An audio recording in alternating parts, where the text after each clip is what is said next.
My preceptor is Lompa Pasano.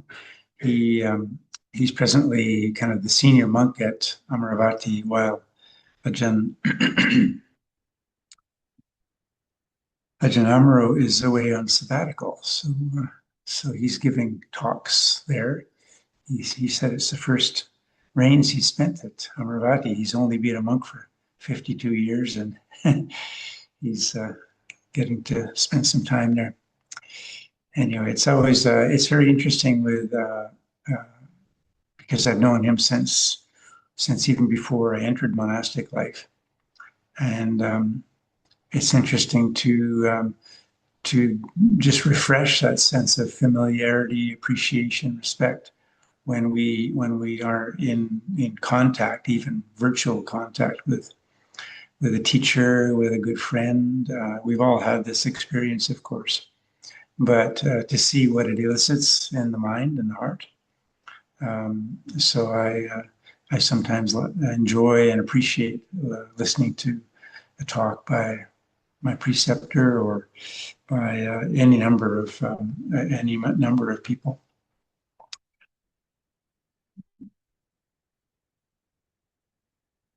He was reflecting in this talk on a sutta.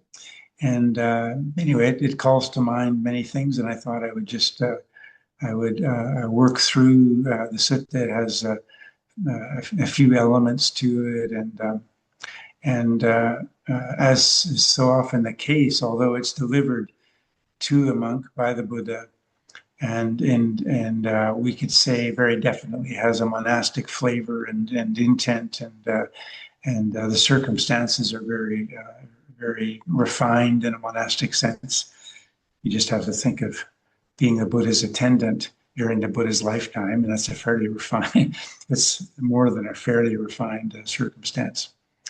So that's the case of it, and yet as practitioners, lay and monastic, now 2,600 years after the Buddha's life and teaching career, it's always, each time we encounter the Dhamma in one form or another, our duty, our challenge, sometimes it's more difficult and sometimes it's very, very simple and straightforward, but our duty is to find the means to apply it to our own lives and practice, to our own heart, and to the great privilege we have of maturing as spiritual beings and working out our predicament in life and becoming wiser in that process and working towards a liberation. So this was a sutta, the circumstances where this is pre-Ananda. That is to say, Ananda was practicing somewhere else, perhaps, but he was not at this time. This is in the first, I suppose, 15 years of the Buddha's teaching career, before Venerable Ananda became his attendant.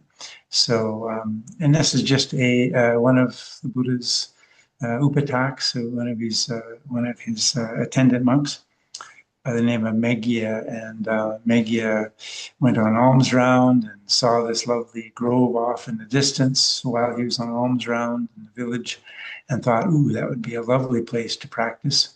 So after he'd had his meal and I went to the Buddha and put it to him, I'd like to sort of peel off now. I'm sure that monks will come by to assist you, but I'd like to go and practice alone because the Venerable One has become freed from all defilements and has become liberated. But I still have work to do, says Meghaliya. So please let me do this. And the Buddha said, just wait for a while. Well, he asks 3 times, and as is the case in the suttas, 3 is the magic number. So the Buddha relents and gives him permission to go off and practice. And going off to this beautiful grove, what Megha, what Meghaliya finds rather is a mind that's just full of sensual desire, kind of angry thoughts, and even kind of cruel thoughts. He's just beset by all of these unwholesome distractions, and so he goes back to the Buddha finally and reports his progress for the afternoon, and the Buddha then gives him a teaching. I always like to remember it's one of the ways of generating, reviving if it needs to be revived, but just remembering that one of the features of the Buddha is that he is a unique teacher, that is being a Samma Sambuddha, that is a perfectly enlightened one, i.e., through his own efforts. That is, he had no teacher. He had no earthly teacher. No one could show him the way. So, but among many other things, his capacity to teach is unparalleled. It's unique. And one of the aspects of this is that when he's sitting with someone, he can in a sense read so deeply into them. He sees, you could say he sees the whole karmic panorama and the quality of their barami or lack of barami. He knows how to teach them. So this is why so often in the suttas, when reading them, someone who by good fortune stumbles into the Buddha's presence, perhaps, and then presents some quandary or what have you, the Buddha responds, and right then and there, this figure may not be a monk. It could be a lay person. It could be a goldsmith. It could be a prince. It could be, a mother of three, whatever. Very often they attain some stage of awakening right then and there, and in addition to their own parami, which would have led them to that rather auspicious circumstance, certainly very auspicious circumstance. In addition to this is this unique power of the Buddha's teaching, his capacity to see exactly what a student needs at this time, at this very time, in this moment. What kind of teaching will be of most assistance? So the teaching he gives to Meghaliya is very broad, and because it's broad, it was well suited to this monk, but it also, of course, has application for the lives of those of us a couple of millennia later, whether lay or monastic. And what's the first of these? There are 5 of them initially. The first of them is having good friends, good spiritual friends. And the term, of course, you probably all heard this, Kalyanamitta. This is a particular kind of friendship which is rooted in Dhamma. And with a Kalyanamitta, what one exposes oneself to and is open to in that exposure is just the beauty of a person who as best as they can, is living by Dhamma, is practicing Dhamma, and is an exemplar to some important degree of virtue. And when they speak truthfully and also meaningfully, not frivolously. And so they're simply a very wholesome person to be around. Being around them just brings the qualities of spiritual life and practice into focus. Yeah, so you feel the heart and mind kind of coalescing and focused on something which is important, which is deepening in the Dhamma. So Kalyanamitta, and this is going to, as we'll see, is going to return to us. So I'll turn to the next, which is a commitment to Sila. And in so many, certainly of the teachings that I'm asked to give, I always, it seems natural to speak about Sila. It just is necessary. It is the foundation, really, of this practice in so many ways. my mind often goes to the Buddha's instruction to Bahiya, who asks for a very simple sutta, very simple teaching. And Buddha says, well, clarify your virtue and straighten your view. And when your virtue is purified and your view is straight, then practice the four foundations of mindfulness. And this is one of those teachings which is very easy to remember because it's short. So if you don't have a great memory like this bhikkhu here, this is a very useful instruction. Pithy, succinct. But virtue, of course, has that kind of role. Without virtue, without some kind of clarity, some important degree of clarity in our behavior, in acts of body, speech, and mind, the mind just will not settle in any kind of state in order to meditate, for instance. And the fruit of karma, which we are producing in an unvirtuous life, is bound to be unsettling, is bound to be difficult in so many ways. So when virtue is being purified, it isn't purified once and for all. It's being purified as we live. Not only that, but it's deepening. This purification deepens it. This word mature, I use it a lot because I love it, this kind of organic metaphor. Plants mature and humans mature and so forth, but the spiritual life and practice also mature. So virtue also matures because as it becomes clearer and clearer, it enables us, our minds and hearts, to settle more purely as well and practice. And through the wisdom that comes out of this, which is generated through this additional clarity and peacefulness and practice, what happens? Well, among other things, virtue becomes pure, becomes wiser. We bring this wisdom to the act of our daily interactions. And so our virtue also deepens. So committing to Sila is indispensable, and there is a payoff.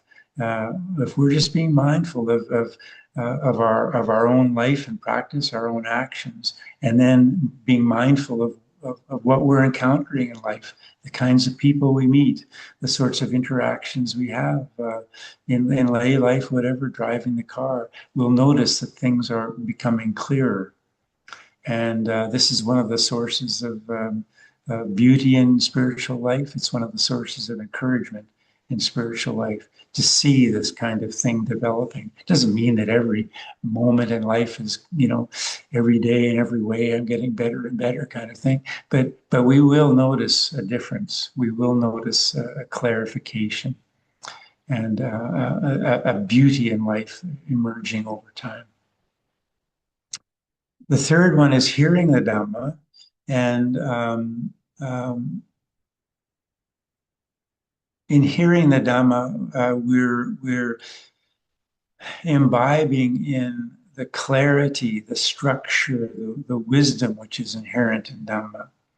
So bringing ourselves into, I'm speaking to the converted here, what is it, speaking to the choir or something, preaching to the choir. But this is a way that brings us into, because we forget things. Not only do we forget little lists like I'm giving you here, but we forget the interaction of things. Also, in bringing ourselves into a place where we can hear Dhamma, it's so valuable, as we all know, to listen to Dhamma from various sources, because different teachers, different people reflect on Dhamma in different ways. Everyone has their own kind of experience and their own insights coming from this different experience. Dhamma will be, one of the great beauties of Dhamma is that it's one thing all the way through, but we'll come to that single, that single place of clarity in different ways, and there's an enjoyment to that, as well as just the the beauty of clarification, the stability, and so forth. So hearing Dhamma doesn't necessarily mean listening to a Dhamma talk either, of course. So reading it, for instance, is another very good way of imbibing in the Dhamma. But it becomes more central. It becomes when whatever we respect in life, it attains a kind of pulse in our life that becomes steady, and we can hear it, and we're drawn to it with more and more regularity. And that in itself is also one of these encouraging signs in a life of spiritual practice. So the fourth one is devotion to cultivating wholesome states and relinquishing unwholesome states. So our experience, irritation arises, impatience arises, resentment arises. The distraction, sensual distraction of various sorts arise. They impede our clarity of judgment, of thought. What was I doing there? Oh, I forgot. Why? Because I was distracted by something which was maybe very inconsequential, or just had a kind of sensory appeal of some sort. So noticing these and calling it for what it is. Oh, there I am, I'm distracted again. Or that wasn't very healthy of me to be thinking in those terms because I resented something he said, she said, what have you. That really brings me into a difficult kind of mind state. It doesn't feel good. I'm receiving the results of this unwholesome state. What can I do about it? What can I do about it? So you've got good Dhamma friends, you're devoted to virtue, and you've been listening to Dhamma, and you have some resources, don't you? You have some good instruction. You have some useful list. You have some idea that you can bring to this. So relinquishing unwholesome states and cultivating wholesome states.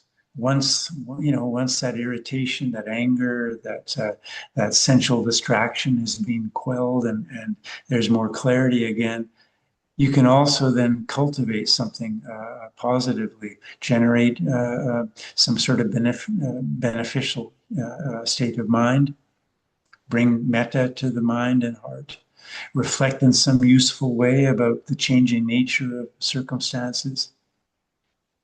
That red light ended up turning green finally, again. I didn't have to be irritated. It just changes. And the fact that it has to change is just the way it is. And that's okay. It has to be okay. If I can't be okay with red lights, I'm in trouble here. So speaking to ourselves in useful ways, frank ways, sometimes can be part of all of this process. So there is this devotion develops around cultivating wholesome states and relinquishing the unwholesome. So we're putting effort. This is right effort here, you could say. And finally, attention to the rising and cessation of things. Here we could say there is a kind of element of wisdom which is explicit. Maybe until one has gained some real practice with this, maybe this is something which is more likely to develop, only when we're sitting, in our on our meditation seat or sitting in our chair and just pondering, reflecting, contemplating life a little bit, but developing a kind of taste, a sense for rising and falling, beginning, ending. Because everything changes. Even things we don't want to change, they will change.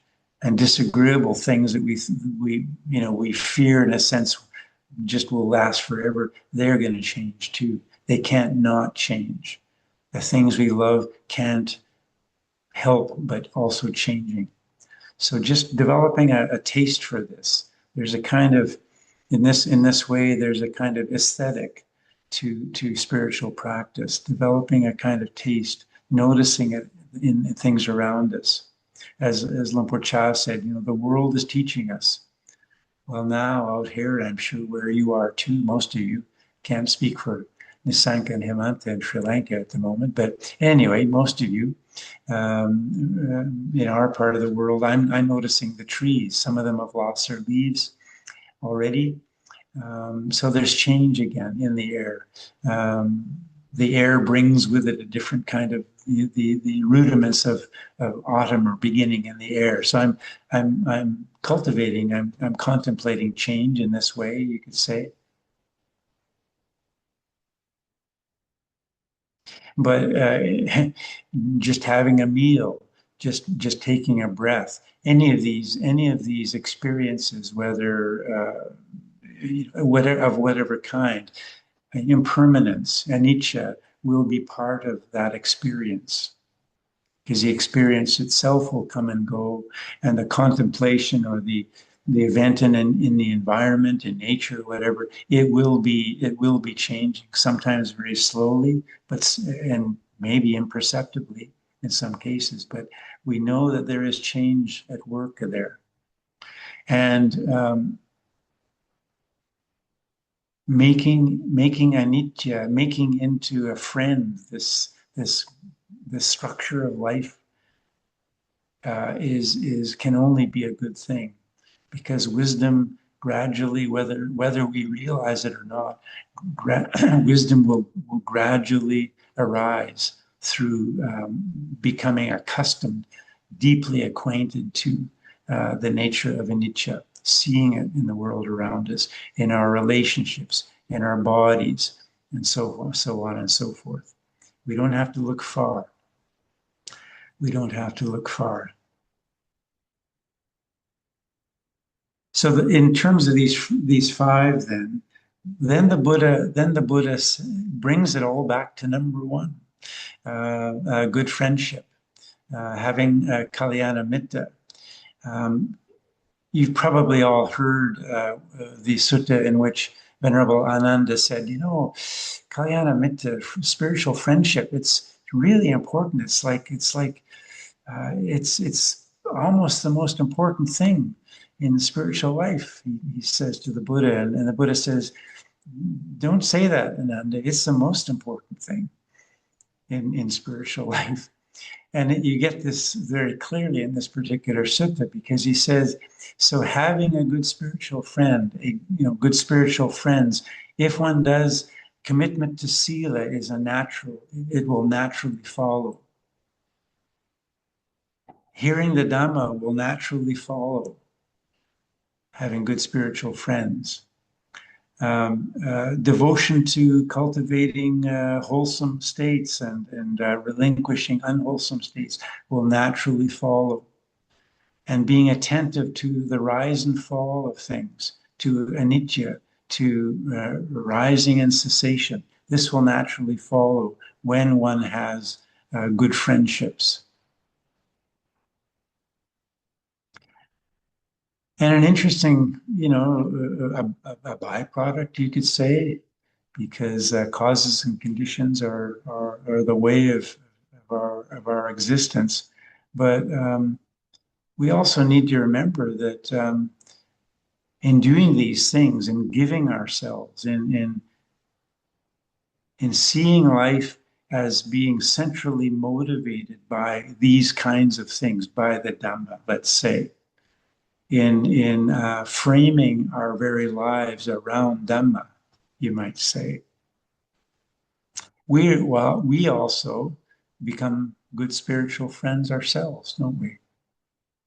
So, and we recognize one another. Why? It isn't just because another person has the qualities that we've been seeking.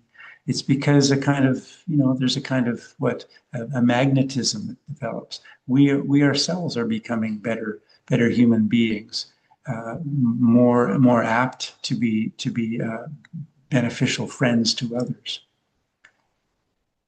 And from time to time, feeling the gift actually that comes from others finding in us good friend, finding good friendship in our acquaintance, in our presence.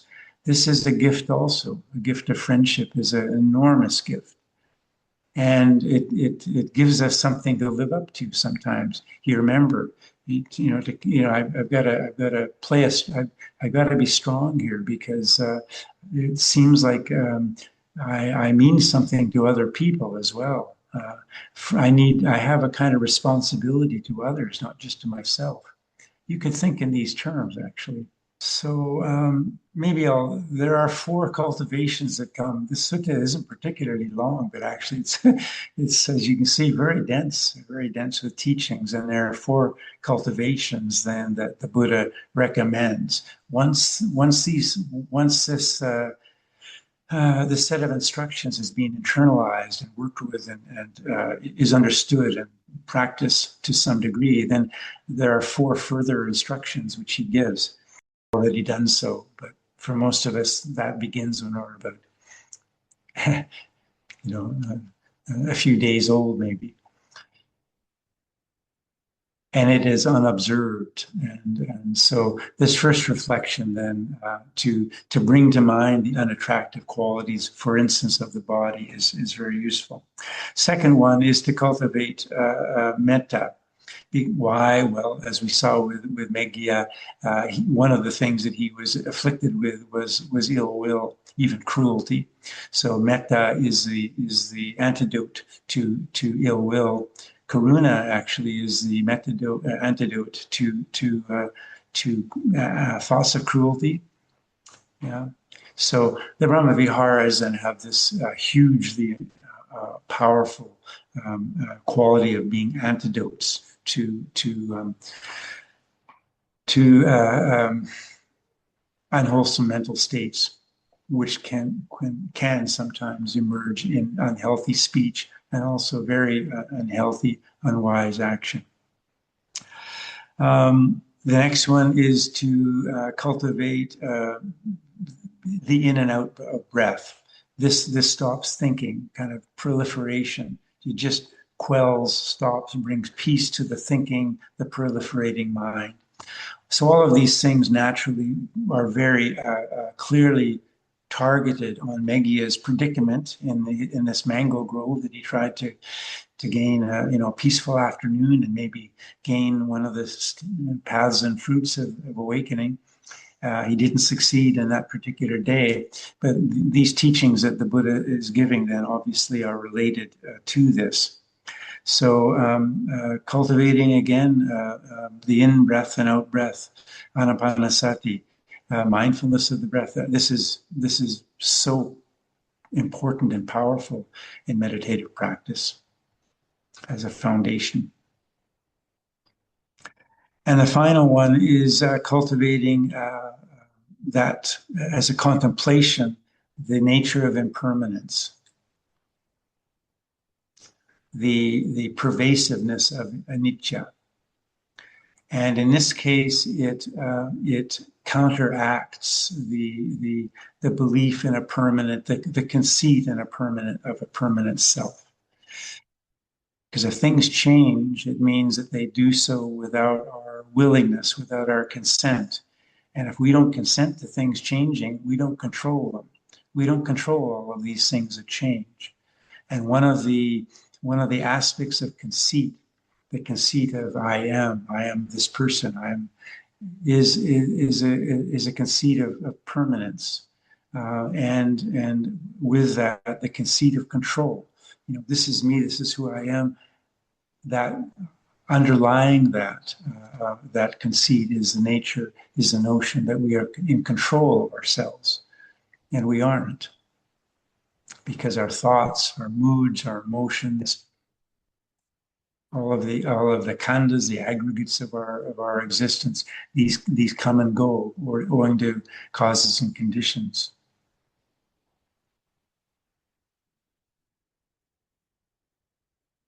So where anatta, I often think of this as the belief, the conceit of a permanent self in the way that the Buddha is speaking here is the colonization of experience. This is I own this, and I defend this against this and that, and I maybe I relinquish this, but I overtake this. So there's this kind of colonization of experience, but it comes to an end. It erodes all the time. It's subject to impermanence. So this then is briefly then this Megahliya Sutta from the Udana, I believe. And it's a very powerful set of instructions. And when we give ourselves to teachings of this kind, it brings benefit. I think we all know this. And so I offer these reflections with